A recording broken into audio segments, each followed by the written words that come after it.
Hey you guys, welcome back to my channel. In today's video I'm sharing more dinner recipes. These are all recipes that are super quick and easy to make, perfect for a busy family weeknight. So I hope you'll enjoy today's video and let's go ahead and get into it. For this first dinner, I'm making some air fryer burgers. These are so juicy and delicious. If you have never tried making burgers in the air fryer, it is perfect for wintertime when it's cold outside and you can't use the grill. So I'm just starting off with a pound of some lean ground beef. I've got some garlic salt in there. I love using the Lawry's brand. And then I've also got this Steak King seasoning. It works great for burgers and steaks. A little bit of garlic powder, and then I'm just using a fork to mix all of this together. Of course, you can use your hands too if that's what you prefer. And then I'm just gonna get this shaped into patties. So this is a pound of ground beef and I like to do 4 patties out of 1 pound, but of course you can adjust the size depending on what you want. I always like to divide it out so they're nice and even, and then I just press these into patties. If you have a press, go ahead and use that, but I just use my hands and it works perfect here. Once all of my burgers were made, I just added a little bit more of this Steak King seasoning on top. It works really well for these burgers. And then I just popped those right into my air fryer. If you guys are ever wondering, I do use the Ellick Homes air fryer and I really like it. I've had it for probably almost 2 years now. And I throw these in for about 7 minutes on one side. And then I flip them over and you can do another like 6 minutes or so. This is gonna depend on like the thickness of your burgers. Also, if you want them to be a little bit pink in the middle or if you want them to be more on the well done side, just keep an eye on them because of course every air fryer is going to be a little bit different.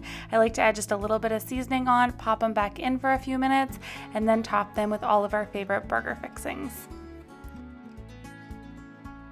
For this next dinner, I'm making some beef stroganoff over rice. This one was really delicious, definitely a crowd pleaser with my kids too. They really enjoyed this one. So I'm just starting off with a pound of some lean ground beef, getting that browned up with some onion. I used probably like 1 medium-sized onion, chop that up. You can do less if your kids don't like onion, or you can mince it like really tiny pieces and it will be great.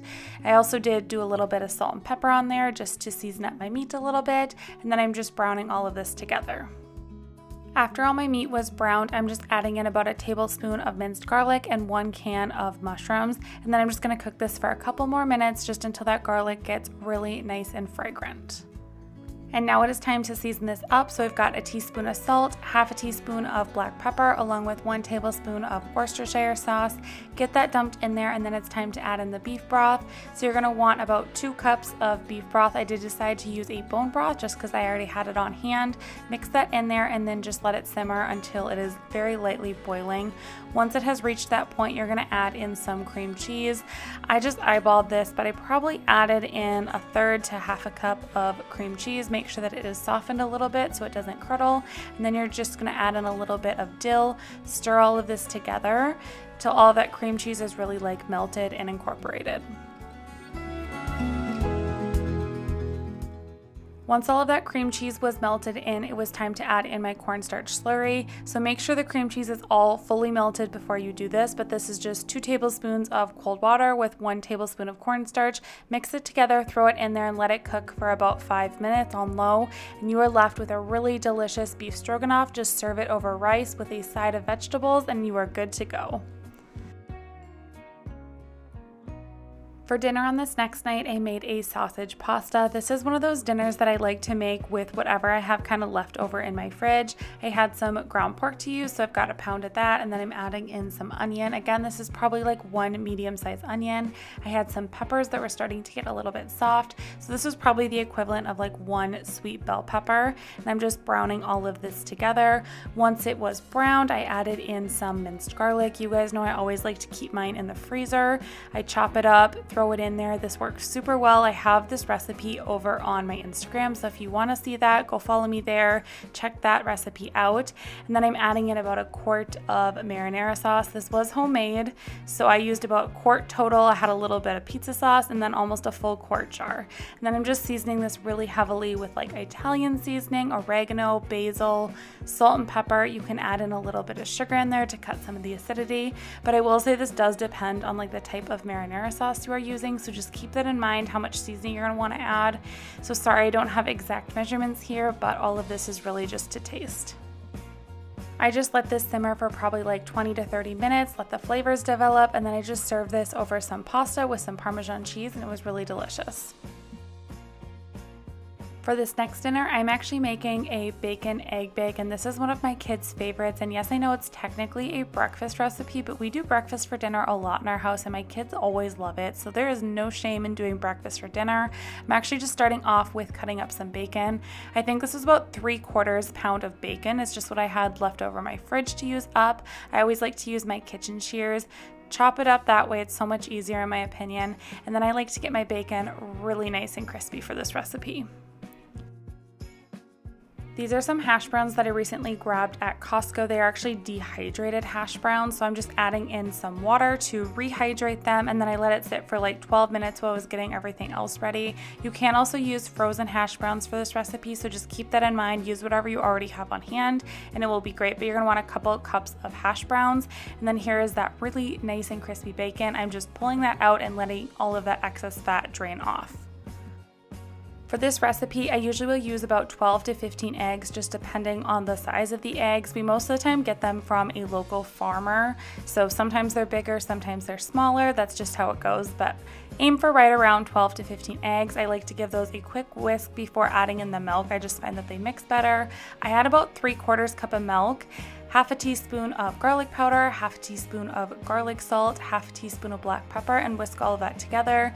Of course, you can adjust those depending on your preferences, but that is like perfect for our family. And then I do like to add in just a little bit of parsley, which is mostly just for color. Whisk all of that together and set it aside. I always like to use a glass baking dish for this recipe. This is just a 9x13. I sprayed it with some oil, and then I'm adding in my hash browns. You can also leave the hash browns out if you don't want hash browns, but I like to add about 1.5 to 2 cups. It's really just personal preference. And then I'm adding on my crumbled up bacon, and you can also use sausage for this recipe, and it turns out really yummy. Dump the eggs right on top of there and just make sure that everything is like evenly distributed. And then you're just gonna throw this into a 375-degree oven for about 30 minutes, give or take. And when it comes to the cheese, you can add it right away like I'm doing here. And this is gonna make it a little bit like more of a crispy crust on top. Or you can wait until the egg bake is actually done and sprinkle it on top if you want your cheese to be more like ooey gooey. I really like to do it this way where it gets a little bit crispy on top. Serve it up and your kids are gonna love this for dinner. For this next dinner, I'm making some chicken fajitas, and this is definitely a personal favorite for me. I love this recipe. It turns out so good every single time. I especially love to make it when I have peppers in my fridge that are starting to get maybe just a little bit on the softer side, and you don't want to eat them raw, but they are perfect in a recipe like this. So I'm cutting up one pepper here, and then what you'll see me add next, that is peppers that I already had chopped up. So I'm just adding those in, but you're gonna want about 3 bell peppers. I always do like to use the sweet bell peppers for this recipe, but you can also use green peppers if you want to. Get a mix of them. It's just personal preference. And then you're also going to want a large onion. Just make sure that you do really thin slices for this.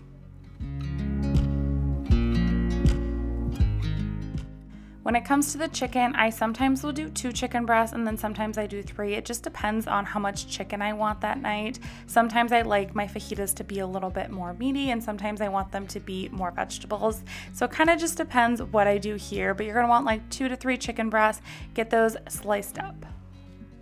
And now it is time to make our fajita seasoning. I'm gonna have this full recipe linked down below, so if it's hard to follow along, don't worry, just click the link in my description box. But you're gonna want 1 tablespoon of chili powder, 1 tablespoon of cumin, 1 teaspoon garlic powder, 1 teaspoon paprika, 1 teaspoon of oregano, half a teaspoon of onion powder, and then you're gonna want salt and pepper to taste. I usually do about half teaspoon of salt, 1/4 teaspoon of pepper, but that's just personal preference.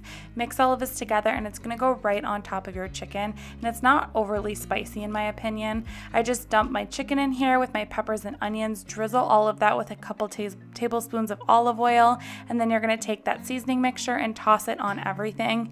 You can also do this on your sheet pan if you wanna save on dishes, but again, just do what you wanna do. And I do usually do just like a tiny bit less seasoning than this recipe calls for, just because I don't want it to be too spicy for my kids. So I probably use about 3/4 of this seasoning mixture.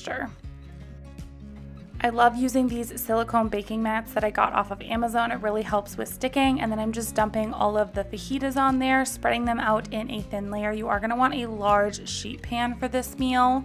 You're gonna put this in a 400-degree oven for about 15 minutes, and then you're gonna stir it put it in for another like 15 minutes. The recipe that I'm linking will say only about 10 minutes. I always like to cook mine a little bit longer, so I'm just gonna say anywhere from 20 to 30 minutes, and then you're just gonna serve these up however you like your fajitas. And you guys, these are so easy and so delicious.